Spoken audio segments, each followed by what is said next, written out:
राजा शांतनु की दो पत्नियां थीं। पहली थी गंगा माता और दूसरी थी सत्यवती। सत्यवती के दो पुत्र हुए थे, चित्रांगद और विचित्रवीर। लेकिन शादी से पहले उनके सबसे ज्येष्ठ पुत्र थे भगवान वेदव्यास, जिन्होंने आगे जाकर महाभारत लिखी। सत्यवती मछुआरों की बेटी थी और उनको मत्स्यगंधा भी कहा जाता था, क्योंकि उनके शरीर से मछलियों जैसी गंध आती थी। तो एक बार महान ऋषि पराशर को सत्यवती अपनी नाव से नदी पार करा रही थी। उस वक्त उनके व्यवहार और सेवा को देखकर महान ऋषि पराशर बहुत ही प्रभावित हुए और उन्होंने उनको वरदान दिया कि वह एक तेजस्वी पुत्र को जन्म देंगी और वह कुंवारी ही रहेंगी और समाज कभी उन्हें उस चीज का दोष भी नहीं देगा।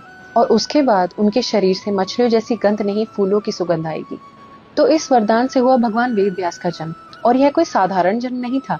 वह पैदा होते ही वयस्क यानी अडल्ट के रूप में पैदा हुए थे। उन्होंने पैदा होते ही अपनी माँ को प्रणाम किया और उनको कहा कि जब भी उनको उनकी जरूरत पड़ेगी वे उसी वक्त प्रकट हो जाएंगे। और फिर उसके बाद उन्होंने अपनी माता से आज्ञा ली और वन में तपस्या करने के लिए चले गए। सत्यवती ने कभी इस बात का उल्लेख नहीं किया, लेकिन बहुत समय बाद अपने बेटे चित्रांगद और विचित्रवीर की मृत्यु के बाद उन्होंने वेद व्यास को बुलाया, ताकि नियोग से धृतराष्ट्र, पांडु और विदुर का जन्म हो सके।